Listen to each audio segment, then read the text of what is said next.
In this video tutorial, we'll be going over how we can apply deformers to objects that we create in Maya, and then create a control to control those deformers to make them easily animatable. In this specific example, we'll be creating a punching bag and applying a bend deformer, and then creating an attribute that we can animate to have the item bend back and forth as such. And then you can animate the rotation and the bend at the same time to get a nice overlapping feel to it, as if it had just been punched. Alright, so first I'm going to create a new scene, and I'm going to go to Create, Polygon Primitives. I'll make sure my interactive creation is turned off. I just like to have it nice and where it just plops into the screen here. I'll create a cylinder, and then we need to change a few things to our cylinder. So first of all, I like to name objects, so I'll name this punching bag. Then I'll go down my inputs here under polycylinder 1, and I'll probably leave the radius about the same, increase the height a little bit, maybe to 5 or so.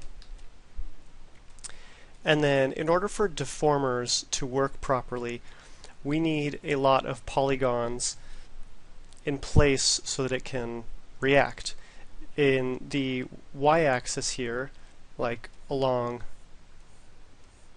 this, there's not any extra divisions, so we need to add those in. We could do that in the inputs. So I'll go to the subdivisions height, and I'll add in like 10 or so. And that's where our polygon is going to be bending from the deformer, around each of those lines, edges, vertices, whatever you want to call them. We'll keep the axis the same. We could lower it if you wanted to, but I'll just leave it at 20. And then also, since we're going to be doing a little bit of modeling, I'm going to go get rid of the subdivision caps. I'll just type in 0, because we're going to be extruding the rope straight from this. Alright, so now we have our polygon cylinder base in. I'm going to right click hold over that object and select face and let go. Then I'll click on that face there. Then I will make sure that I click this tab up here and switch to polygons. I'll go to edit mesh, face, and then extrude, and I'll click the options box to keep this open for now. And by default, the settings should look like this. I'll hit apply, and then I'll push. Oh, here's a good example of sometimes you want to make sure that you pay attention. I accidentally had a face selected, so I'm going to hit undo a few times, and I'm going to make sure that I only select just the top. A good way to see if you're holding just the top is click on like your move or rotate tool, and it should be centered around there. If you had accidentally selected something down here, you'll see like the move tool is way down there. So once again, I'll select the top, edit mesh, face, extrude, and I'll hit apply. Then I'll hit R to bring out my scale tool, and I'm just going to grab this yellow box and scale it inward, and that's going to be like the radius of our rope. You can make it whatever size you think you need. I'll keep it right about there. Then I'll go to my settings here in the extrude face options, and I'm going to switch divisions to 20, and what that'll do is it'll create divisions such as we see down here on the rope that we extrude for it to bend from. So I'll hit apply, and I'll grab this blue arrow, and I'll just drag upward until I think it's about high enough, and I can close this now. I'll right click hold over my object, switch to object mode. Now if I highlight it and zoom in here, you'll see that I got a bunch of useful divisions for bending. Alright, so now I'm going to place this roughly hanging where I would want it. Say if your character was, about this tall, maybe it's about this high. And then when I have my object selected, I'm going to go to Modify, Freeze Transformations. That'll reset all of these attributes so that this position is zeroed out. So if I ever put this object into a scene and zero everything else, it's going to be right in the center and easy to access. Next, we're going to apply a deformer. So we're going to need to switch back to the Animation tab up here, go to Create Deformers, I'll go to Nonlinear, and I'll select Bend. Feel free to experiment with the other deformers, they do all sorts of different things, but for this example I'll be using Bend. Okay, and as long as you have your channel box open, you should see the Bend 1 handle. If you accidentally clicked away, you can bring up your window outliner and highlight your Bend 1 handle, or Bend 2, or whichever it is, depending on how many you made. And under the inputs, you'll see that there's envelope, curvature, low bound, and high bound. The envelope we won't really use, but the curvature is the primary attribute that we'll be playing around with. So if you highlight the word curvature and then middle mouse drag left and right, you'll see that our object is bending. Now this is kind of what we want. The problem being is if you have a punching bag hanging from a ceiling, it's going to be anchored from the top of this rope up here. And if you animate this bend like this, it's not going to make much sense because right now it's anchored right in the center. We can adjust that by selecting our move tool so long as our bend one handle is selected, and we can move the center of that move tool up to the top here. You can just kind of eyeball it. There's a couple different ways, but I like to do it this way because it's nice and easy. And now if I go back to my bend inputs and select the curvature, it'll only rotate from that point. Now you will notice that now the bottom of the punching bag is not rotating. So that's where the high bound and the low bound come into place. So I'm going to select low bound, and I'll just type in like -3 or 2.5 or something so that it goes all the way through. Now if I zero out my curvature, click on the name, I can bend it back and forth, and it's going to be anchored from the top there, and I can have it just rotating back as much as I need it.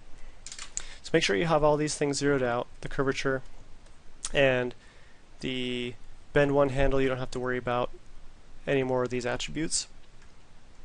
What we're going to need to do is create a control that will essentially govern all of our objects here. So I like to use I go to create NURBS primitives, I'll uncheck interactive creation, and I like to use a circle. It's the most basic simple thing that we can just throw in to our scene. And what I will do is first I'll give it a name. So I'll call it punching bag underscore control, and then I'll place this roughly where I want it, and I'll make sure to scale it up.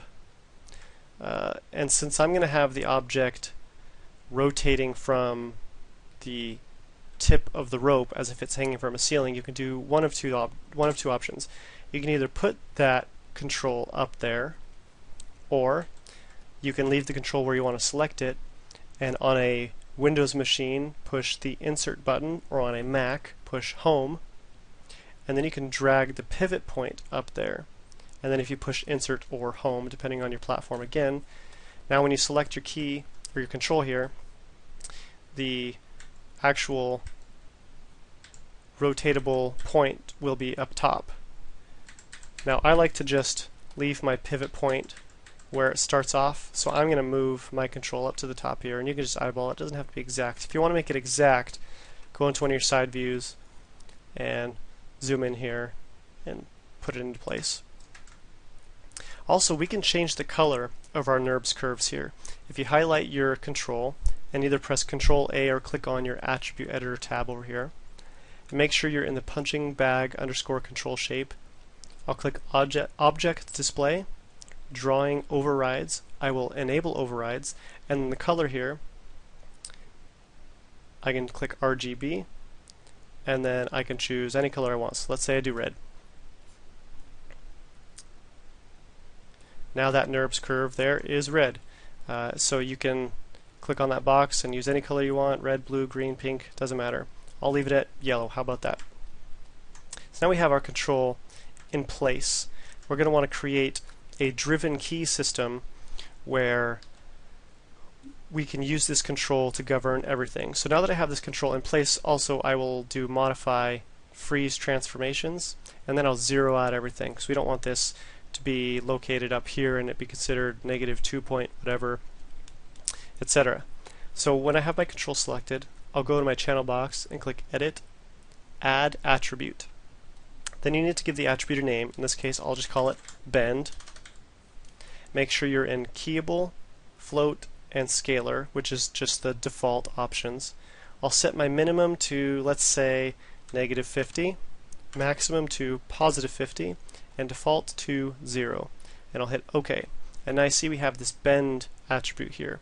So now what we need to do is create a driven key that will be attached to this Bend key, or Bend attribute, so that we can, in turn, actually bend our object without having to click on this attribute and then go into all of our little menus and have several steps. So I will make sure that you're in the animation tab again. I'll go to Animate, Set Driven Key, and Set. Now I will select the primary controller and click Load Driver. The driver is what governs the object, and the driven is what is being controlled. So I will also highlight the Bend option because that's the control we want to set keys for. Next, we need to get a little technical. I'm going to highlight my Bend 1 handle. In case you need to, if you don't have it visible, you can go to your outliner and select your Bend 1 handle. And then I'll hit Control A or click on the attribute editor to bring up our options here, and I'll click the Bend 1 tab. I'll go down to Select and then Load Driven. Finally, I will highlight Curvature and then hit Key. Now we have this already started. So now I can go back to my control here, go back to my channel box, and type in -50. Go down, you should be able to see in the outputs Bend 1 and Curvature. Type in -50 there, and then hit Key. Now go back to my Bend attribute, type in +50, go to my Curvature under the Bend options box, and type in +50, and then hit Key. Now what you should see, if you highlight the word Bend, and you middle mouse drag, the object should be able to go back and forth here. In the event that yours pops, it goes from 50 and then you don't see anything in between and it goes to 0, and then you don't see anything in between and it pops to -50. What you need to do is you need to highlight your curvature attribute here. Okay, so if you don't have anything selected, what you would do is you would highlight your control box or circle, scroll down to Bend 1 under the attributes, highlight curvature, which should have a pinkish red box, which means that there are keys. Then I'm going to go to Window, Animation Editors, Graph Editor, and what yours might look like would be this. So that's the problem. So I'm going to highlight all these, and I'll switch it to linear tangents, and then we just get a nice even straight in between. Then I'm going to close my attribute or close my graph editor, and now you should be able to get all this stuff in between. You can type in a number as well, so if I type in 25, it should be halfway in between. I'll zero that out. So we're most of the way there. Now what we need to do is I will highlight my Bend 1 handle, and then I will shift click my punching bag, and I'm going to hit Control G, which will put those objects in a group together. Then I will modify center pivot, which will throw the movable controller right in the middle. And I'm also going to name my group. I'll name it Punching Bag Group. So now that I have my punching bag group and my punching bag control, I need to actually attach them. So I will highlight my punching bag group in my outliner, and then I will either you can shift click the object out here, or you can control click or command click if you're on a Mac the punching bag control in your outliner. Then I'll click the letter P on my keyboard, which will parent the object together. Alternatively, you can go to Edit, Parent, but P on the keyboard is much quicker. Now if I highlight my controller here and I move it around, everything goes with it. I can rotate it, I can scale it, all that good stuff. Finally, the last step we're going to want to do to finish up our object rig is we'll want to select our Bend 1 handle, and we're going to want to make it invisible. So we can do that a few different ways. And the reason we do is because we don't want to see this and then accidentally move it, which if we move it and then use our bend, it's going to do some really weird stuff.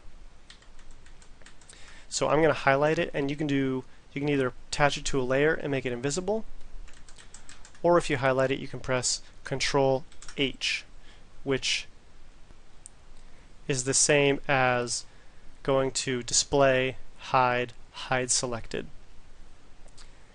And then we also need to select our geometry of our punching bag and go to our attribute editor.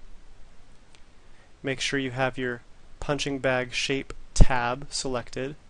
Click Object Display, Drawing Overrides, scroll down, enable overrides and switch display type from normal to referenced. Now I cannot accidentally select that geometry and mess it up. The only thing I can select in this scene is the actual movable control, which is now fully animatable for creating a bend and rotating, etc. So as a quick animation practice, what we can do is we can treat this object as if it's just been hit. It's going to react and settle.